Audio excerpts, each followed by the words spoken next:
முடியலன்னு கூப்பிட்டு உடனடியாக அந்த பொண்ணுக்கான எல்லா செலவைகளையும் தானே ஏற்றுக்கொண்டவர் தான் நம்மளுடைய வழிகாட்டி, நம்மளுடைய இளந்தலைவர் அண்ணன் உதயநிதி ஸ்டாலின் அவர்கள்.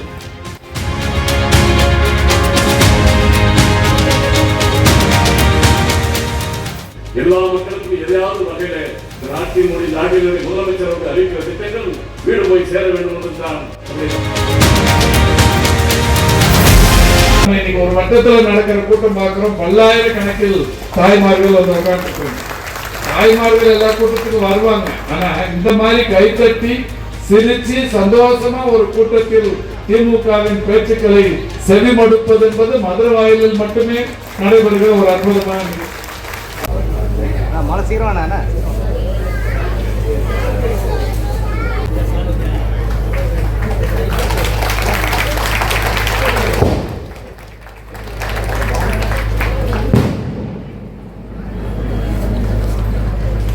தள்ளி வாங்க அண்ணா அண்ணா அப்படி கொஞ்சம் வரணும். அன்புக்குரிய தம்பி வட்டக்கழகத்தினுடைய அன்புமிகு செயலாளர் ரமேஷ் ராஜ் அவர்களே, அனைவரையும் வரவேற்றிருக்கிற ராஜேந்திரன் அவர்களே, முன்னிலையேற்றிருக்கிற வட்டக்கழகத்துடைய நிர்வாகிகள், முன்னோடிகள் தயாளன், சு ரவி, திருநாவுக்கரசு, அசோக்குமார், கதிரவன், சசிகலா, தனக்கோடி, கல்யாண சுந்தரம், ராமச்சந்திரன், மன்மதராஜ், பாலமுருகன், வடிவேல், அரசி, ராஜேந்திரன், தியாகராஜன், ஏழுமலை, ராஜன், பாபு, முருகன், சேகர், இன்பரசி, விஜய் வர்கீஸ், ராமமூர்த்தி, மூர்த்தி, ஏகாம்பரம், வெங்கடேஷ், பிரபாகரன், கார்த்திக், சதீஷ், அருண் பிரசாத், இசைக்குமுத்து, சோழையப்பன், பொன் மகேஷ், ஸ்ரீமுகி, சந்தானராஜ், பழனிகள், மில்கி உள்ளிட்ட நண்பர்களே, இந்த நிகழ்ச்சியில் கலந்து கொண்டு இறுதியாக பல்வேறு கருத்துக்களை வழங்க வருகை தந்திருக்கிற கடலூர் தொகுதியுடைய மேலாண் சட்டமன்ற உறுப்பினரும் திராவிட முன்னேற்ற கழகத்துடைய கழக தேர்தல் பணி செயலாளருமான மதுரவாயல் சட்டமன்ற தொகுதியில் மட்டுமல்லாது வெள்ளிவாக்கம் சட்டமன்ற தொகுதியாக இருந்த காலத்திலே இருந்து நம்முடைய தொகுதியிலே பல்வேறு கூட்டங்களிலே கலந்து கொண்டு கழகத்துடைய கருத்துக்களை எல்லாம் இன்றைக்கு திறம்பட நம்மிடத்திலே பரப்பி வந்தவர். இன்றைக்கு தமிழ்நாடு முழுவதும் சுற்றி சிறந்து கழக தலைவர் என்ன சொல்லுகிறார்களோ அதை ஆணையாக ஏற்று கழக பணிகளை செவ்வனே செய்து வருகிற அன்பிற்கினிய அண்ணன் கடலூர் இழப்பு கணிந்தி அவர்களே, தலைமை கழகத்துடைய இளம் பேச்சாளர் அன்பு தம்பி நேரு அவர்களே, எனக்கு முன்னாலே இதை எனக்கு அடுத்தபடியாக நமக்கெல்லாம் கட்டளையிட்டு இந்த இயக்கத்தை முன்னணி வரிசையை கொண்டு சென்று கொண்டிருக்கிற நம்முடைய மாவட்ட கழகத்துடைய அதிமுக செயலாளரும் மருத்துவ மற்றும் மக்கள் நல்வாழ்வுத்துறையுடைய மாண்புமிகு அமைச்சர் மாரத்தான் வீரர் அண்ணன் மா சுப்பிரமணியன் அவர்களே, மதுரை சட்டமன்ற தொகுதியுடைய தேர்தல் பொறுப்பாளர் அன்பு சகோதரர் பாண்டிச்செல்வம் அவர்களே, வருகிறது சிறப்பித்துக் கொண்டிருக்கிற தலைமை கழகத்துடைய தலைமை செயற்குழு உறுப்பினர் அண்ணன் அருணாச்சலம் அவர்களே, வருகை தந்திருக்கிற மாவட்ட இளைஞணியுடைய துணை அமைப்பாளர்கள் அன்பு தம்பிகள் சங்கர் கணேஷ் அவர்களே, ரவி அவர்களே, பகுதி கழக நிர்வாகிகள் பி என் செல்வராஜ் அவர்களே, பாரதி அண்ணாவேலன் அவர்களே, வட்டக்கழகத்துடைய அதிமுக செயலாளர்கள் ரமேஷ் அவர்களே, சுந்தர் அவர்களே, மோசஸ் அவர்களே, சார்லஸ் அவர்களே, வருகை தந்திருக்கிற பாஸ்கரன் அவர்களே மற்றும் இந்த பட்டியலில் பெயர் சொல்ல தகுதி குறித்த நண்பர்களே, மாவட்ட பிரதி அன்புக்கினிய விஜயன் அவர்களே, முன்னாள் வட்ட செயலாளர் மூன்றை ரவி உள்ளிட்ட இந்த இயக்க முன்னணி வரிசையில் இருக்கிற கழகத்துடைய முன்னோடி பெருமக்களே, நிறைவாக நன்றியுரையாற்ற இருக்கிற தியாகராஜ் இளைஞரை சேர்ந்த அன்பு தம்பி தியாகராஜன் அவர்கள் எத்தனை பேருக்கும் உங்கள் அத்தனை பேருக்கும் அன்பான வணக்கத்தை நான் முதற்கும் தெரிவித்துக் கொள்கிறேன். நடைபெறுகிற கூட்டம் நம்முடைய உதயநிதி அவருடைய உதய திருநாள் விழா. மாண்புமிகு மருத்துவ மற்றும் மக்கள் நல்வாழ்வுத்துறை அமைச்சர் அவர்கள் நம்முடைய மாவட்டத்தில் இருக்கிற 5 சட்டமன்ற தொகுதிகளில் ஏறக்குறைய 182 கூட்டங்களை இன்றைக்கு அறிவித்திருக்கிறார்கள். என்ன காரணம் என்று சொன்னால், இன்றைக்கு எப்படி இளைஞரணியை நம்முடைய தலைவராக இருக்கிற அண்ணன் தளபதி அவர்கள் அவரிடத்தில் ஒப்படைக்க போது எப்படி கட்டுக்கோப்பாக அந்த இளைஞரணியை திராவிட முன்னேற்ற கழகத்துடைய ஒரு அங்கமாக தலைவர் கலைஞருடைய ஆணையேற்று எப்படியெல்லாம் திறம்பட பணியாற்றி இளைஞரணியை வடிப்பார்களோ அதே வரிசையில் இன்றைக்கு அன்பை சகோதரர் மாண்புமிகு அமைச்சர் மாநிலத்துடைய துணை முதலமைச்சர் அண்ணன் அன்பிற்கினிய உதயநிதி அவரிடத்தில் இந்த இளைஞரணி பொறுப்பை வழங்கிய போது அவர் பொறுப்பேற்ற நாளிலிருந்து நாள் வரையிலே அவர் செய்த பணிகளை இன்றைக்கு சொல்லி மாறார். இளைஞர்களை தன் கட்டுக்கோப்பில் திராவிட முன்னேற்ற கழகம் தமிழகத்தில் அதிக இளைஞரை கொண்ட இயக்கம் ஏறக்கூடிய 1 கோடி இன்னைக்கு இளைஞர்களை திரட்டி நம்முடைய இயக்கத்தில் சேர்த்திருக்கிற பெருமை இன்றைக்கு உதயநிதி அவர்களே சாரும் என்பது நாடறிந்த உண்மை. அப்படிப்பட்ட அவருக்கு இன்றைக்கு பிறந்தநாள் விழா எடுத்தோம். நேற்றைக்கு அவருக்கு நாடெங்கும் பிறந்தநாள் விழா, தமிழ்நாடு முழுவதும். மேட்டுக்குப்பம் பகுதியிலே மட்டுமல்லாது மதுரவாயில் சட்டமன்ற தொகுதியில எல்லா வட்டங்களிலும் நேற்றைக்கு ஆங்காங்கே கொடியேற்ற நிகழ்ச்சிகள், அன்னதானம் வழங்குகிற நிகழ்ச்சிகள், ஆதரவற்றோர் இல்லங்களில் உணவு வழங்குகிற நிகழ்ச்சிகள், உடைகள் வழங்குகிற நிகழ்ச்சிகள், பாமர் மக்களுக்கு வேட்டி சேலை வழங்குகிற நிகழ்ச்சிகள், இப்படி எண்ணற்ற நிகழ்ச்சிகளை மதுரவாயில் தொகுதியிலே நேற்றைக்கு நாம் எல்லாம் இன்றைக்கு திறம்பட செய்து முடித்திருக்கிறோம்.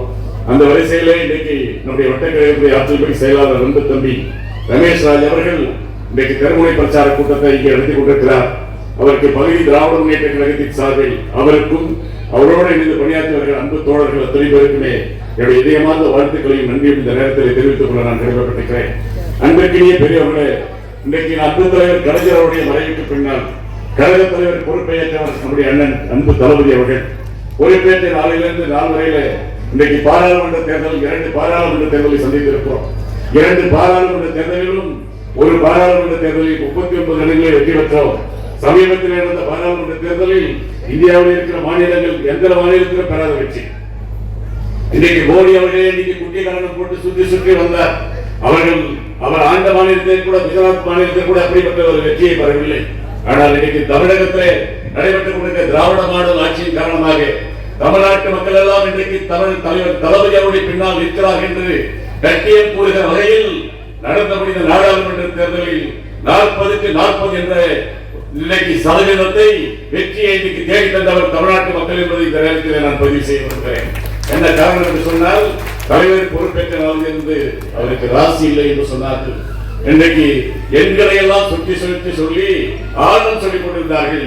இன்றைக்கு தாயக்கட்டையை உருட்டி பார்த்துவிட்டு இவரிடத்தில் எந்த ஒரு சக்தியும் இல்லை என்று சொன்னார்கள். திமுக தலைவர் கலைஞருக்கு பின்னால் அழிந்துவிடும் என்று சொன்னார்கள். அதை தலைமைத்துவதற்கு யாருமே அன்றைக்கு பேசிக் கொண்டிருந்தார்கள். நம்முடைய அரசியல் எதிரிகளாக இருப்பவர்கள் அத்தனை பேருமே திமுக இனிமேல் தேராது என்று சொன்னார்கள். ஆனால் ஆட்சி தலைவர் பொறுப்பை ஏற்ற நம்முடைய அன்பு அண்ணன் தளபதி அவர்கள் பொறுப்பேற்ற நாளிலிருந்து நாள் வரையில அவர் செய்திருக்கிற சாதனைகள், திராவிட முன்னேற்ற கழகத்தில் என்னுடைய அன்பு தலைவர் கலைஞர் அவர்கள் ஆட்சி காலத்தில் 5 முறை தமிழ்நாட்டுடைய முதலமைச்சராக இருந்து அவர் செய்த காரியங்களை, அவர் செய்த சாதனைகளை தமிழகத்திலே பட்டியலிட்டவர் நம்முடைய அன்பு அண்ணன் தளபதி அவர்கள் என்பதை நீங்கள் மறந்துவிடக் கூடாது. அப்படிப்பட்ட ஒரு சாதனை சம்பளம் தான் இன்றைக்கு இந்தியத்தினாலே இன்றைக்கு திரும்பி பார்க்கிற ஒரு தலைவராக அன்பு தலைவர் அண்ணன் தளபதி அவர்கள் இன்றைக்கு இருந்து கொண்டிருக்கிறார் என்பதை நீங்கள் எல்லாம் புரிந்து கொள்ள வேண்டும். அன்றைக்கிடையே தாய்மார்களே, உங்களிடத்திலே நாங்கள் எல்லாம் சொல்வது, ஆட்சி பொறுப்பேற்றார் அண்ணன் தளபதி அவர்கள் 6வது முறையாக தமிழ்நாட்டில் திராவிட முன்னேற்ற ஆட்சி பொறுப்பேற்று முதலமைச்சராக அண்ணன் தளபதி அவர்கள் பொறுப்பேற்றார்கள். பொறுப்பேற்ற நாளிலிருந்து இந்த நாள் வரையில இன்றைக்கு தமிழ்நாட்டு மக்கள் எல்லாம் பயன்பெறுகிற விதத்திலே, தமிழ்நாட்டிலே குறிப்பாக தாய்மார்கள் பயன்பெறுகிற விதத்திலே பெரியார் அவர்கள் என்ன கனவு கண்டாரோ, அடிமை பெண்ணடிமை ஒழிக்கப்பட வேண்டும், பெண்கள் ஆண்களுக்கு சமமாக நடத்தப்பட வேண்டும், அவர்களுக்கு என்னென்ன உரிமைகள், ஆணுக்கு என்ன உரிமை இருக்கிறதோ அத்தனை உரிமைகளை பெண்களுக்கு பெற்றுத்தர வேண்டும் என்பதுதான் நமக்கெல்லாம் இன்னைக்கு வழிகாட்டியாக இருக்கிற தந்தை பெரியார்கள் அவர்கள் கண்ட கனவு. தன்னுடைய ஆட்சி காலத்திலே பேரறிஞர் அண்ணா அவர்கள் அவரால் முடிந்ததை செய்தார். பின்னால் வந்த கலைஞர் அவர்கள் தான் தமிழ்நாட்டில் இருக்கிற அத்தனை குடிமக்களுக்கு, ஏழை எளிய மக்கள், நடுத்தர மக்கள், பின்தங்கிய மக்கள், தாழ்த்தப்பட்ட மக்கள் அத்தனை பேருடைய குடும்பங்கள் இன்றைக்கு வாழ்வொலி ஏற்றியவர் ஐயா கலைஞர் அவர்கள் தான் என்பதை நீங்கள் மறந்துவிடக் கூடாது. அப்படிப்பட்ட நிகழ்வுகளை இன்றைக்கு 6வது முறையாக பொறுப்பேற்ற அண்ணன் தளபதி அவர்கள் இன்றைக்கு மகளிர் உரிமை திட்டத்தை கொண்டு வந்தார். இன்றைக்கு 1,17,292 மகளிர் தமிழ்நாட்டிலே பயணித்து வருகிறார்கள். ராசம் என்ன இன்னைக்கு 1000 ரூபாய் கொடுத்துட்டோம். நிறைய பேருக்கு குறைகள் இருக்கு, ஒரு சில வாழ்க்கைகள் வரலன்னு சொல்லிட்டு அதற்கும் இன்றைக்கு வருகிற ஜனவரி மாதத்துக்கு பின்னால் அறிவிப்பு வரும் என்று நாங்கள் எல்லாம் நம்பிக்கொண்டிருக்கிறோம். தாய்மார்களே, விடியல் பயண திட்டம் இந்தியாவில் எந்த மாநிலத்திலும் கிடையாது. இன்றைக்கு மகளிர் உரிமை திட்டம் இந்தியாவில் எந்த மாநிலத்திலும் கிடையாது. தமிழ்நாட்டில் மட்டும்தான் இந்த திட்டம் இருக்கிறது. தாய்மார்களே, நம்மை பார்த்து இன்றைக்கு வேறு மாநிலத்திலே கூட இன்றைக்கு தேர்தல் நேரத்திலே வாக்குறுதி இருந்தார்கள். அதை பார்த்து தமிழகத்திலே மட்டும் ஒரு பெருமை இருக்கிறது. நம்முடைய திராவிட மாடல் ஆட்சிக்கு என்னவென்று சொன்னால், தமிழகத்திலே ஐயா கலைஞர் அவர்களாக இருந்தாலும், நம்மை ஆண்டு கொண்டிருக்கிற அன்பு தலைவர் அண்ணன் தளபதி அவர்களாக இருந்தாலும், நம்முடைய ஆட்சி காலத்திலே புதிய சாதனைகளை, புதிய அறிவிப்புகளை நாம் எல்லாம் என்ன அறிவிக்கிறோமோ, இந்த அறிவிப்புகள் தான் இந்தியாவில் இருக்கிற எல்லா மாநிலங்களும் பின்பற்றுகிறவை கடந்த காலத்தில் இருந்து வந்து கொண்டிருக்கிறது என்பதை நீங்கள் புரிந்து கொள்ள வேண்டும். அப்படிப்பட்ட வரிசையில விடியல் பயண திட்டம் 445 கோடியே இன்றைக்கு 888 வரை சேமிப்பு. அந்த மாதம் ஒரு மாதம் 445 கோடி முறை போயிருக்காங்க. மகளிர் வந்து இலவசமா பஸ்ல போய் பயணம் பண்ணிருக்காங்க. இது எந்த மாநிலத்தில் நடக்காத ஒரு சாதனை. மக்களை தேடி மருத்துவம். மாண்புமிகு அமைச்சர் வராங்க. இன்னைக்கு மாண்புமிகு மருத்துவம் மற்றும் மக்கள் துறை அமைச்சர் வேலைக்கு வர போறாங்க. அவருக்கு இன்னைக்கு என்னென்ன சாதனைகள் செய்து கொண்டிருக்கிறார் என்பதை பேசுகிற போது சொல்லுவார். மக்களை தேடிய மருத்துவம் இன்னைக்கு ஏறக்குறைய 1 கோடி பேர் தமிழ்நாட்டில் பயன்படுத்தி இருக்காங்க. இது எந்த மாநிலத்திலும் கிடையாது. முதலமைச்சருடைய காலை உணவு திட்டம். காலை உணவு திட்டம் இன்னைக்கு பள்ளிக்கு செல்கிற குழந்தைகள் 1 லிருந்து 5ஆம் வகுப்பு வரைக்கும் படிக்கிற குழந்தைங்க, ஏழை தாய்மார்கள், இன்னைக்கு அரசு பள்ளியில் படிக்கிற மாணவர்கள், ஏழை பட்ட குழந்தைகள் எல்லாம் பள்ளிக்கு அனுப்புவதற்கு போது காலையிலே இன்னைக்கு பசியோடு சென்று அங்கே கல்வி பயில்கிற நிலை இருந்தது. இதை கண்டுபிடித்து நம்முடைய தலைவர் அவர்கள் காலை உணவு திட்டத்தை இன்றைக்கு அறிவித்து இன்றைக்கு ஏறக்குறைய இன்றைக்கு இந்த திட்டத்தின் மூலமாக நாள்தோறும் 16 லட்சம் மாணவ செல்வங்கள் பயன்பெறுகிறார்கள் என்பதை நீங்கள் புரிந்து கொள்ள வேண்டும். புதுமை பெண் திட்டம் 4,81,075 மாணவர்கள் மாதம் 1000 ரூபாய் வாங்குறாங்க. இன்னைக்கு +2 படிச்சுட்டு போயிட்டேன்னா நம்முடைய குழந்தைகள், பெண் குழந்தைகள் இன்னைக்கு கல்லூரிக்கு போகிற போது அவர்கள் கல்லூரி படிப்பை முடிக்கிற வரையில மாதம் 1000 ரூபாய் எந்த மாநிலத்தை யார் ஆரம்பிச்சாங்க? இன்னைக்கு பெண்களுக்கான திட்டங்கள், பெண்கள் உயர்கல்வியில இன்னைக்கு சிறப்படைய வேண்டும் என்பதற்காக நம்முடைய தமிழ்நாட்டு முதலமைச்சர் அவர்கள் இப்படிப்பட்ட திட்டங்களை அறிவித்திருக்கிறார் என்பதை நீங்கள் புரிந்து கொள்ள வேண்டும். இன்னைக்கு இல்லம் தேடி கல்வி திட்டம், இல்லம் தேடி இன்னைக்கு கல்வி கற்றுக் கொடுத்தல 24,80,000 பள்ளி குழந்தைகள் இன்னைக்கு பயன்பெற்று இருக்கிறாங்க. நான் முதல்வர் திட்டம் 2 வருஷத்துல மட்டும் 28 லட்சம் இளைஞர்கள் பயன்பெற்று இருக்கிறாங்க. இந்த நான் முதல்வர் திட்டம் என்பது இன்றைக்கு யாருமே சிந்திக்காத, யாருமே செயல்படுத்த முடியாத ஒரு திட்டத்தை நம்முடைய அன்பு தலைவர், நாட்டுடைய முதலமைச்சர் அண்ணன் தளபதி அவர்கள் இன்றைக்கு அறிவித்து செயல்படுத்திக் கொண்டிருக்கிறார் என்றால் இது திராவிட மாடலுடைய ஆட்சியுடைய சிறப்பு என்பதை நீங்கள் தயவு செய்து புரிந்து கொள்ள வேண்டும். புதிதாக இன்றைக்கு மின்னணைப்பு விவசாயிகளுக்கு தான் இன்னைக்கு தமிழ்நாட்டிலே விவசாயிகளுடைய வாழ்வு உயர்ந்திருக்கிறது என்று சொன்னால் திராவிட முன்னேற்ற கழகம் ஆட்சியில் வருகிற போதுதான் இந்த திட்டங்கள் எல்லாம் இன்றைக்கு அவர்களுக்கு போய் சேரும். குறிப்பாக சொல்ல வேண்டும் என்று சொன்னால் ஐயா கலைஞருடைய ஆட்சி காலத்தான் இலவச மின்சாரம், இலவசமாக இன்றைக்கு விவசாய பம்ப் செட்டுகளுக்கு இலவசமாக மின்சாரம் தருகிற ஒரு திட்டத்தை கொண்டு வந்தவர் நம்முடைய தலைவர் தான். இது எந்த ஆட்சியிலும் எங்கேயுமே கிடையாது. அஇஅதிமுக ஆட்சியில் தான் செஞ்சாங்களான்னு சொன்னா அது அத்தனை பேரை கடப்புல போட்டார். இன்னைக்கு 2 லட்சம் இன்னைக்கு உழவர்களுக்கு இணைப்புகள் இன்னைக்கு நம்முடைய ஆட்சி காலத்தில் வழங்கப்பட்டிருக்கிறது என்பதை இந்த நேரத்தில் நான் தெரிவித்துக் கொள்ள கடமைப்பட்டிருக்கிறேன். அதே போல நம்மை காக்க 48 இன்னைக்கு எல்லாம் நீங்க எல்லாம் தாய்மார்கள் நிறைய பேர் வந்திருக்கீங்க. நம்முடைய குழந்தைகள், நம்முடைய உங்க வீட்டு பிள்ளைகள் எல்லாருமே இன்னைக்கு எல்லாம் வெளியே போயிட்டு வேலைக்கு போயிட்டு வரோம், கல்லூரிக்கு போயிட்டு வராங்க. போயிட்டு வருகிற போது இன்னைக்கு எங்கேயோ இடத்துல ஆக்சிடென்ட் நடந்து போகுது, விபத்து நடந்து போகுது, கை கால் அடிப்பு உடஞ்சி போச்சு, தலையில அடிப்பட்டு போச்சு. நம்மளாம் எங்க தூக்கிட்டு போவோம்? சென்னையில இருக்கிற ஸ்டான்லி மருத்துவமனை தான் எடுத்துட்டு போவோம். எங்க அடிப்பட்டாலும் இலவசமாக மருத்துவம் பார்க்கிறது ஸ்டான்லி மருத்துவமனை மட்டும்தான். இதையெல்லாம் பார்த்து நம்முடைய தலைவர் அவர்கள், நம்முடைய அன்பழகன் மாசு அவர்கள் மூலமாக இன்றைக்கு நம்மை காக்கும் 48 என்கிற திட்டத்தை கொண்டு வந்து அந்த திட்டத்தினுடைய அடிப்படை என்னவென்று சொன்னால் இன்னைக்கு உயர்ந்த இடத்துல வசதி படைத்தவர்கள், கோடீஸ்வர குடும்பங்களை சேர்ந்தவர்கள், அவர்கள் இல்லத்தில் இதுவான ஒரு விபத்து குழந்தைகளுக்கு ஏற்பட்டுவிட்டால் இன்னைக்கு அப்போலோ மருத்துவமனை, ராமேஸ்வரம் மருத்துவமனை, இங்க இருக்கிற நியாட் மருத்துவமனை, இப்படி பெரிய பெரிய மருத்துவமனை போய் சேர்ப்பாங்க.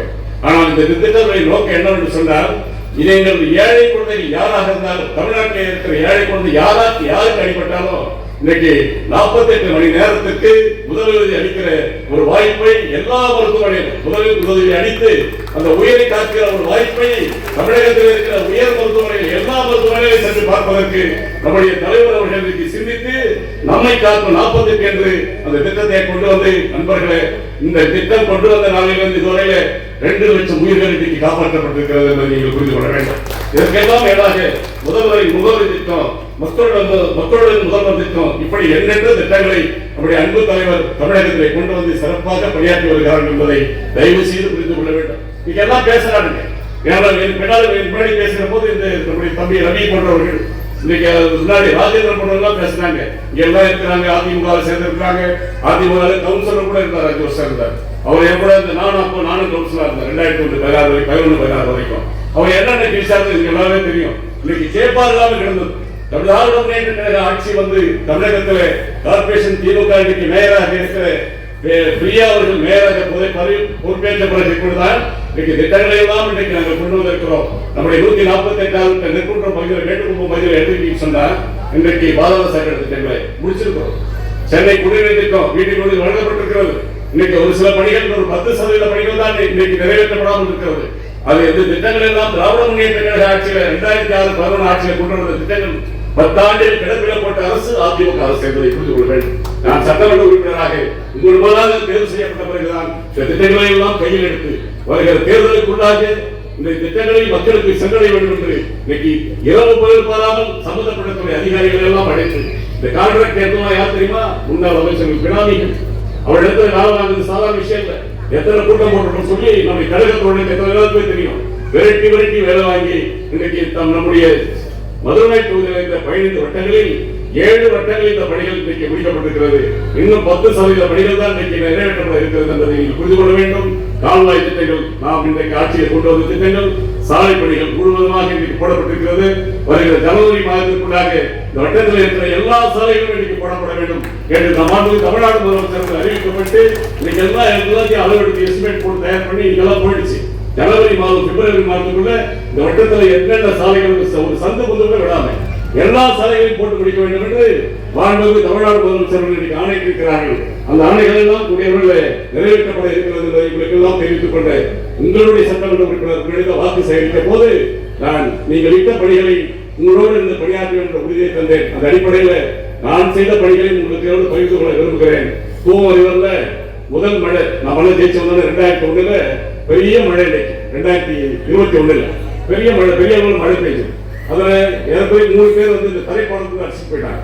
அடிச்சுட்டு போன அதெல்லாம் நேரடியாக போய் பார்த்து அதுக்காக என்ன செய்யலாம் சொல்லி 2 மேம்பாலங்கள் கட்டியே தீர வேண்டும் என்று மாண்புமிகு அமைச்சர் அண்ணன் மாசு அவர்கள் மூலமாக, நம்முடைய பாராளுமன்ற உறுப்பினர் அண்ணன் டி.ஆர். பாலு அவர்கள் மூலமாக, மாண்புமிகு அமைச்சர் இன்றைக்கு ஊரக உள்ளாட்சித்துறை அமைச்சர், நகர்ப்புற வளர்ச்சித்துறை அமைச்சர் நேரிடத்தில் கோரிக்கை மனு கொடுத்து மாண்புமிகு முதலமைச்சருடைய வழிகாட்டுதலில் ஏறக்குறைய 120 கோடி ரூபாய் செலவில் 120 கோடி ரூபாய் செலவில் 2 மேம்பால பணிகள் வருகிற மார்ச் மாதம் திறக்கப்பட இருக்கிறது. பணிகள் முடிப்போம். அதே மாதிரி இன்னைக்கு எஸ்ஆர்எம்சி பூங்கா எத்தனையோ ஆண்டுகள் இன்னைக்கு OSR லேண்ட் 16 ஏக்கர் 70 சென்ட் சும்மா வச்சிருக்கோம். அவங்களே பயன்படுத்திருந்தான் பார்க்கிங். ஆட்சி மாற்றம் ஏற்பட்ட பிறகு திராவிட முன்னேற்ற கழகத்துடைய ஆட்சியில நான் சட்டமன்ற உறுப்பினராக தேர்வு செய்யப்பட்ட பிறகு 12 கோடி ரூபாய் சென்னை பெருநகர வளர்ச்சி குழும நிதியை பெற்று இன்றைக்கு 16 ஏக்கர் 70 சென்ட்ல பெரிய பசுமை பூங்கா இன்னைக்கு எவ்வளவு பேர்னாலும் போயிட்டு இன்னைக்கு அந்த இடத்தை போய் பாருங்க. இன்னும் 1 மாசத்துல திறப்பு பண்ண போறோம். முதலமைச்சர் தந்துக்க போறாங்க. அதே போன்று போரூர் மாநகராட்சியில் இருக்க மருத்துவமனை, போரூர் சின்னப்பூர்ல அரசு மருத்துவமனை இருக்கிறோம். அரசு மருத்துவமனையில இன்னைக்கு பெரிய பைபாஸ், சென்னை பைபாஸ் இருக்குது பக்கத்துல நம்ம சுத்தி. இன்னைக்கு நேஷனல் ஹைவேஸ் பிஎச் ரோடு இருக்கு, ஸ்டேட் ஹைவேஸ் 2 ரோடு இருக்கு, ஆர்காட் ரோடு இருக்கு, அதுக்கு மேலே பிஎச் ரோடு இருக்கு. எல்லா சாலைகளும் பெரும்பாலும் விபத்துகள் ஏற்படுகிற போது நம்ம எல்லாம் எங்க போறோம்னா தனியார் நிறைய பேர் அறியாம இருக்கிறோம். விபத்து என்று சொன்னாலே நிறைய இன்னைக்கு ஸ்டாண்டிங் போகிறாங்க. இருந்தாலும் இன்னைக்கு மாண்புமிகு அமைச்சர் பாசவர்களுடைய ஏற்பாட்டில் நம்மை காத்து 48 இந்த தினத்தின் மூலமாக இன்னைக்கு பல்வேறு பணிகள் மக்களுக்கு செய்வதோடு கூட இன்னைக்கு அரசு பணியை மருத்துவமனைக்கு தான் போகணும் ஒரு சில விழிப்புணர்வு கருத்தா போவதற்காக மாண்புமிகு அமைச்சர்கள் அவர்களை வரவேற்கிறோம். அப்படி அவர்களுக்கு ஒரு கோரிக்கை மனு கொடுத்த போன சட்டமன்ற கொடுத்தோடு முடிக்கிற போது ஒரு கோரிக்கை மனு கொடுத்தேன். என்னன்னு சொன்னா இங்கே போர் மருத்துவமனையில 100 பெட்டு போட்டு இன்னைக்கு பிரசவ ஆஸ்பத்திரி இருக்குது. எல்லாருக்கும் தெரியும். தாய்மார்கள் அங்க போறீங்க, எல்லாம் வரீங்க. இன்னைக்கு எல்லாருக்குமே திறம்பட நம்முடைய அரசு இன்னைக்கு பணியாற்ற வருகிறது. அந்த காம்ப்ளெக்ஸ்ல அந்த இடத்துல அவசர சிகிச்சை நம்முடைய அண்ணன்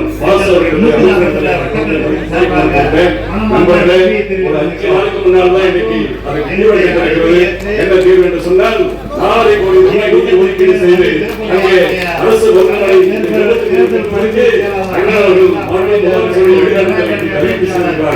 அவருக்கு தொகை மக்களின் சார்ந்திருக்கக்கூடிய 3 கோடி நன்றிகளை நான் தெரிவித்துக் கொள்ள நான் கடமைப்பட்டிருக்கிறேன். அதே போன்று சிஎம்டி நிதியில 1.7 இன்னைக்கு ஆலோபாக்கம் இருக்கு இல்லையா, இந்த பெரிய அரங்கம் கட்டப்போம். அதற்காக ஏறக்கூடிய 5 6 கோடி ரூபாய் இன்னைக்கு நிதி பெற்றிருக்கிறோம். வரைபடங்கள் தயார் செய்யப்பட்டு அந்த பணிகள் முடிக்கப்பட இருக்கிறது. எம்எல்ஏ நிதி எடுத்துன்னு சொன்னீங்கன்னா வருஷத்துக்கு 3 கோடி ரூபாய் கொடுக்குறாங்க. எங்கு பார்த்தாலும் இன்னைக்கு அரசு பள்ளியில் இருக்கிற குறைபாடுகள் நீக்குவதற்கு அரசு பள்ளிக்கூடங்கள் கட்டி தரப்பட்டிருக்கிறது. மாணவ செல்வங்களுக்கு தேவையான அடிப்படை வசதிகளை அதன் மூலம் நிதி மூலமாக செய்து தந்திருக்கிறோம். அங்கன்வாடி மையங்களை இன்னைக்கு திறந்து வைத்திருக்கிறோம். சமீபத்தில் 1 வாரத்துக்கு முன்னால் உங்க வாழ்ல 50 லட்சம் ரூபாயில நிதி ஒதுக்கீடு செய்து விஓ ஆபீஸ் ஒன்று கட்டி கொடுத்திருக்கிறோம். அங்கன்வாடி மையம் ஒன்று கட்டி கொடுத்திருக்கிறோம். பெண்களுக்கு இலவசமாக தையல் பயிற்சி வழங்குவதற்காக மேலும் ஒரு மாநில ஒரு அரங்கு ஒன்று அமைச்சு கொடுத்திருக்கிறோம். 50 லட்சம் ரூபாய் ஒதுக்கீடு செய்து அதையும் திறந்து இடத்தை கொடுத்திருக்கிறோம் என்பதை நான் தெரிவித்துக் கொள்ள நான் கடமைப்பட்டிருக்கிறேன். வணக்கத்துக்குரிய தாய்மார்களே, இன்றைக்கு ஏற்பட்டிருக்கிற அரசு என்பது நமக்கான அரசு. திராவிட மாடல் அரசு என்று சொன்னாலே எல்லோருக்கும் எல்லாம் என்று நம்முடைய முதலமைச்சர் அவர்கள் விளக்கவுரை தந்திருக்கிறார்கள். எல்லா மக்களுக்கும் எதையாவது வகையில இந்த நாட்டினுடைய முதலமைச்சர் அவர்கள் அறிவிக்கிற திட்டங்கள் வீடு போய் சேர வேண்டும் என்பதுதான் நம்முடைய திராவிட மாடல் அரசுடைய நோக்கம் என்பதை நீங்கள் புரிந்து கொள்ள வேண்டும் என்று அன்போடு தெரிவித்துக் கொண்டு இந்த சிறப்பு வாய்ந்த கூட்டத்தை மிக திறம்பட நம்முடைய மாற்றுவர்கள் சேவையுடைய வழிகாட்டுதலில் இன்றைக்கு ஏற்பாடு செய்து நடத்தி கொண்டிருக்கிற அன்பு தம்பி வட்டக்கழகத்துடைய ஆற்றின்மைக்கு செயலாளர் ரமேஷ் ராஜ் அவர்களுக்கும் அவரோடு இருந்து பணியாற்றிருக்கிற கழகத்துடைய முன்னோடி பெருமக்கள், நிர்வாகிகள், செயல்வீரர்கள் அத்தனை பேருக்குமே, குறிப்பாக மகளிரணியை சேர்ந்த அன்பு சகோதரிகள், இங்கே வருகிற தாய்மார்கள், சகோதரிகள் அத்தனை பேருக்குமே என்னுடைய நன்றியை தெரிவித்து விடைபெறுகிறேன். நன்றி, வணக்கம்.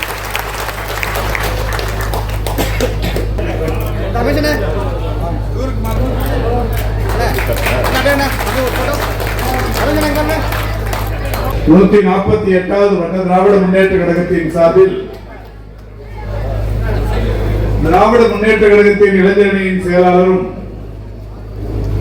தமிழக உதயநிதி ஸ்டாலின் அவர்களின் பிறந்த நாள் விழாவை ஒட்டி நடைபெற்றுக் கொண்டிருக்கிற மாபெரும் பொதுக்கூட்டத்தின் தலைவர், கிளை கழகத்தின் செயலாளர், பாராட்டுதலுக்குரிய இனிய நண்பர் மேட்டுக்குப்பம் ரமேஷ் ராஜ் அவர்களே, அதனால ஒன்னும் பெரிய இது இருக்காதுன்னு சொன்னேன். இருந்தாலும் ரமேஷ் ராஜ் ஒரு கூட்டத்தை திட்டமிட்டு நடத்துறவங்கிறத இப்ப நிரூபிச்சிருக்கிறார். உட்கார்றவங்களுக்கும் மழை வந்தாலும் கூட இந்த கூட்டம் எந்த வகையிலையும் பாதிச்சிடக்கூடாதுங்கிறதால அற்புதமான ஏற்பாடு பண்ணியிருக்கிறாரு. அதனால அவருடைய அந்த எண்ணம் ஈடேறுகிற வகையில் மிக சிறப்பாக நடைபெற்றுக் கொண்டிருக்கிறது. பொதுவாக நிறைய தேசிய கட்சிகளை கல்யாண மண்டபத்திலேயே மாநாடு நடத்திட்டு போயிடறாங்க. அவ்வளவுதான் அவங்களோட டோட்டல் ஸ்ட்ரென்த். நம்ம இன்னைக்கு ஒரு வட்டத்தில் நடக்கிற கூட்டம் பார்க்கிறோம். பல்லாயிரக்கணக்கில் தாய்மார்கள் உட்கார்ந்து தாய்மார்கள் எல்லா கூட்டத்துக்கும் வருவாங்க. ஆனா இந்த மாதிரி கைத்தட்டி சிரிச்சு சந்தோஷமா ஒரு கூட்டத்தில் திமுகவின் பேச்சுக்களை செவிமடுப்பது என்பது மதுரை வாயிலில் மட்டுமே நடைபெறுகிற ஒரு அற்புதமான. நான் நிறைய ஊர்ல பாக்குறேன். டெய்லி நான் ஒரு 6-7 கூட்டத்துல பேசுறேன். இது முன்னாடி சைதாப்பேட்டையில பேசிட்டு வந்தேன் 7 மணிக்கு, வரும்போது விரும்பாக்கத்துல பேசிட்டு வந்தேன். இப்ப இது முடிச்சுட்டு வேற எங்கேயாவது ஒரு 6 கூட்டம், இன்னைக்கு எங்கேயாவது கூட்டம் முடியலன்னா அங்க போய் பேசிட்டு வீட்டுக்கு போனோம். அதனால இந்த கூட்டத்தில் இருக்கிற மாதிரியான ஒரு மகிழ்ச்சி, சிறப்பு எல்லா இடத்திலும் இருக்குமாங்கிறது சந்தேகம். அந்த அளவுக்கு இந்த மதுரை வாயிலை பொறுத்தவரை தொடர்ந்து ஒரு இயக்கத்தின் கோட்டையாகவே இந்த பகுதி இன்றைக்கு திகழ்ந்து கொண்டிருக்கிறது. நம்ம மாண்புமிகு தமிழ்நாட்டின் முதலமைச்சர்கள் பொறுப்புக்கு வந்ததுக்கு அப்புறம் இந்த ஆட்சியில் அவர் நடைமுறைப்படுத்திய செயல் திட்டங்களை ஒன்றெண்ட மட்டும் சொல்லிட்டு போலான்னு நினைக்கிறேன். பொதுவாகவே மகளிருக்கான இந்த ஆட்சி நடக்குது. அவர் வரும்போது சொன்னார், நாங்க விடியல் பயண திட்டம்னு ஒன்று எடுத்துட்டு வருவோம், நகர மாநகர பேருந்துகள்ல இலவச பயணத்தை மேற்கொள்ள செய்வோம். அப்ப எல்லாருமே ஏகடியும் பேசினாங்க, அது எப்படி சாத்தியம், இலவச பயணம் எப்படி முடியும், எவ்வளவு பேருக்கு தந்துட முடியும், சும்மா சொல்றாருன்னு சொன்னாங்க. ஆனா மாண்புமிகு தமிழ்நாட்டின் முதலமைச்சர்கள் இன்னைக்கு அந்த திட்டத்தை அறிவிச்சு ஒவ்வொரு நாளும் எவ்வளவு லட்சம் பேர், எவ்வளவு லட்சம் பயணங்கள் மேற்கொள்ளப்படுதுன்னு சொன்னா, இந்த விடியல் பயண திட்டத்துல மட்டும் ஒரு நாளைக்கு 57 லட்சம் பயணங்கள் இலவசமாக மேற்கொள்ளப்படுகிறது. ஒவ்வொரு நாளைக்கும் 57 லட்சம் பயணம். இதுவரைக்கும் நேற்று வரைக்கும் எத்தனை பயணங்கள் முடிவுற்று இருக்கிறது? 583 கோடி பயணங்கள் முடிவுற்றிருக்கிறது. 583 கோடி பயணங்கள் இந்த இலவச பயணங்கள் முடிவுற்றிருக்கிறது. பொருளாதார வல்லுநர்கள் கணக்கெடுத்தாங்க. ஒரு சகோதரி இப்ப இங்க இருக்கிறீங்க, கோயம்பேடு போறீங்க, காலையில வர்றீங்க ஒரு வியாபார நிமித்தமா, சொந்தக்கார வீட்டுக்கு போறீங்க வரீங்க, சாயந்தரமா குழந்தைய கூப்பிட்டு டியூஷன் போனோம் பக்கத்து ஏரியால, அதுக்கும் பஸ் ஏறி போயிட்டு வரீங்க. ஒரு 4 தடவை 5 தடவை ஒவ்வொரு நாளும் போயிட்டு வர்றதுங்கிறது சகஜமா இருக்கு. இதெல்லாம் கணக்கு வச்சு இத்தனை முறை பயணங்கள் மேற்கொள்கிறார்கள். இவங்களுக்கு மாசத்துக்கு எவ்வளவு பொருளாதாரம் மிச்சப்படுது அப்படின்ற மாதிரி கணக்கு எடுத்தப்ப 888 ரூபாய் சராசரி ஒவ்வொரு மகளிருக்கும் சொல்லியிருக்கிறாங்க. ஒவ்வொரு மகளிருக்கும் ஒரு குடும்பத்துக்கு ஒரு வருஷத்துக்கு ஒரு மாசத்துக்கு 888 ரூபாய் மிச்சம் ஆகுதுன்னு சொல்லியிருக்கிறாங்க. ஆக 57 லட்சம் பயணங்கள் இதுவரை முடிவுற்று இருக்கிற பயணங்கள் 583 கோடி, ஒவ்வொரு குடும்பத்துக்கும் 888 ரூபாய் இன்னைக்கு பயன் என்கின்ற வகையில் ஒரு மகத்தான திட்டம். இந்த திட்டத்தை போல இந்தியாவில் உள்ள உலகத்தில் எந்த நாட்டிலுமே இந்த மாதிரியான திட்டம் இல்லை என்பதை நீங்கள் நன்றாக அறிவீர்கள். அப்புறம் தளபதி வந்த உடனே இன்னொன்னு சொன்னார், கலைஞர் மகளிர் உரிமை தொகை திட்டம். நீங்க எதிர்கட்சி ஏற்கனவே நான் சொன்னது மாதிரி இதுக்கும் கூட ஏகடியம் பண்ணாங்க. அது எப்படி முடியும், இது கொடுத்த முடியுமான்னு நம்ம தளபதி சொன்னாரு, நாங்கள் சொல்வதைத்தான் செய்வோம், செய்வதை மட்டுமே சொல்வோம் சொல்லிட்டு இன்னைக்கு அந்த திட்டத்தை தொடங்கி எவ்வளவு பேர் அதுல பயன்படுத்திருக்கிறாங்கன்னா 1,15,27,000 172 பேர் இன்னைக்கு வரைக்கும் பயன்படுறாங்க. 1,15,27,172 பேர் அந்த திட்டத்தால பயன்படுத்திருக்கிறாங்க. மாசம் 1000 ரூபாய் வாங்குறாங்க. இந்த வருஷத்துக்கு மட்டும் எவ்வளவு நிதி ஒதுக்கீடு பண்ணிருக்குன்னா 13,270 கோடி அந்த திட்டத்துக்கு நிதி ஒதுக்கீடு செய்யப்பட்டிருக்கிறது. இந்த ஒரு வருஷத்துக்கு 13,270 கோடி ரூபாய் அதுக்காக ஒதுக்கீடு செய்யப்பட்டிருக்கிறது. இந்த கலைஞர் உரிமை தொகை திட்டத்தை நாம நடத்துறதை பார்த்துட்டு நீங்க பல்வேறு மாநிலங்கள் அவங்களும் செயல்படுத்த தொடங்கி அவங்க முதலமைச்சர் ஆகியிருக்கிறாங்க. தளபதி இங்க செய்யறத பார்த்து அப்படியே நகல் எடுத்து அவங்க செய்ய தொடங்கி நீங்க ஜார்க்கண்டா இருந்தாலும் சரி, மகாராஷ்டிராவா இருந்தாலும் சரி, அவங்க எல்லாம் அங்க வெற்றி பெறுகிற அந்த சூழல் இருந்து கொண்டிருக்கிறது. ஆக இந்தியாவுக்கே வழிகாட்டும் ஒரு தலைவர்னா நம்முடைய மாண்புமிகு முத்துவேல் கருணாநிதி ஸ்டாலின் இன்னைக்கு ஒரு இந்தியாவுக்கு வழிகாட்டும் தலைவரா இருந்திருக்கிறார். இந்த திட்டங்கள் மட்டும் இல்லை, இன்னும் ஏராளமான திட்டங்களை சொல்லலாம். மதுரை வாயிலுங்கிறதால சொல்லியே தீரணும். மதுரை வாயில நம்ம முத்தமிழறிஞர் கலைஞர் 2007 இந்த மதுரை வாயிலிருந்து துறைமுகம் வரைக்கும் ஒரு பெரிய மேம்பாலம் ஒண்ணு கட்டணும் முடிவு எடுத்தாங்க. அந்த மேம்பாலத்தை பொறுத்த வரைக்கும் ஒரு 19 கிலோமீட்டர் நீளத்திற்கான மேம்பாலம், ஒரு 1.5 கிலோமீட்டர் தரையிலையும் 17.5 கிலோமீட்டர் ஆகாயத்திலையும் இந்த மேம்பாலம் கட்ட ஆரம்பிச்சு நம்ம சோனியா காந்தி அம்மாவை கூட்டு வந்தாங்க, மன்மோகன் சிங்கை கூட்டு வந்தாங்க. துறைமுகத்துல ஒரு நிகழ்ச்சி வச்சாங்க. அந்த நிகழ்ச்சிக்கு நானும் வந்திருந்தேன், காரமாக்கம் கணபதி வந்திருந்தாரு, நுளம்பூர் ராஜன் வந்திருந்தாரு, இங்க இருந்து எல்லாருமே கூட வந்திருந்தாங்க. நீங்களும் கூட நிறைய பேர் வந்திருப்பீங்க. அந்த நிகழ்ச்சியில அந்த மதுரை வாயிலிருந்து துறைமுகம் வரைக்கும் இந்த பாலத்தை கட்டணும்னு முடிவெடுத்தாங்க. பாலம் கட்டி வேலை ஒரு 500 கோடி ரூபாய் செலவு பண்ணிட்டாங்க. 25% வேலை முடிஞ்சிச்சு. ஆட்சி மாறுச்சு. அந்த அம்மா ஆட்சிக்கு வந்தாங்க. இல்லாதவங்களை போய் நம்ம பெருசா குறை சொல்லுவாங்க. அவங்க வந்து என்ன பண்ணிட்டாங்கன்னா இந்த மேம்பாலத்தால நீர்நிலை தடைப்படும் சொல்லி ஒரு பொருந்தாத காரணத்தை சொல்லி அந்த பாலம் கட்டுறதை நிறுத்திட்டாங்க. அப்ப அந்த பாலம் கட்டுறதை நிறுத்தின உடனே நாம தான் இங்க உட்கார்ந்து இருக்கிற கணபதியும் நுளம்பூர் ராஜன் இங்க இருக்கிற நிர்வாகிகள் சேர்ந்து ஒரு 10-20 பேரை திரட்டி ஒரு பெரிய போராட்டத்தை பண்ணோம். மதுரை வாயில் மேம்பாலத்தை கட்டுங்க, இந்த மதுரை வாயில் மேம்பாலத்தை கட்டினா மட்டும்தான் இந்த பகுதிக்கு ஒரு பெரிய விடிவு ஆகும்னு சொன்னோம். அன்னைக்கு ஆட்சியாளர்கள் யாரும் எடப்பாடி பழனிசாமி எல்லாம் கண்டுக்கவே இல்லை, கட்டணும்னு நினைக்கவும் இல்லை. அப்ப அந்த போராட்டத்தை கலந்துக்கின ஒரு 20-30 பேரை கைது பண்ணி ஒரு 15 கல்யாண மண்டபத்தில் எடுத்து போய் எங்களை எல்லாம் வச்சாங்க. மேடையில் இருக்கிற அத்தனை பேருமே இன்னைக்கு கைதான பட்டியலில் இருக்கிறாங்க. அதுக்கப்புறமா அந்த செய்தியை பார்த்த உடனே மாண்புமிகு தமிழ்நாட்டின் முதலமைச்சர்கள் தன்னுடைய சமூக வலைதள பதிவில் ஒரு செய்தியை போட்டார்.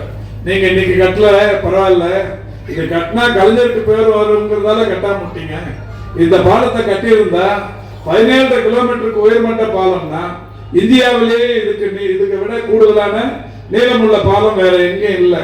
அதனால இது கட்டி முடிச்சுட்டா கலைஞருக்கு பேர் வருங்கிறதுக்காக கட்டாம விட்டுட்டீங்க, பரவாயில்ல, நாங்க மீண்டும் ஆட்சிக்கு வந்தால் இந்த பாலத்தை கட்டியே தீர்வோம் சொல்லி அன்னைக்கு ட்விட்டர்ல போட்டதோட விளைவு அந்த பாலம் கட்டும் போது திட்டமிடப்பட்ட தொகை 1655 கோடி ரூபாய்.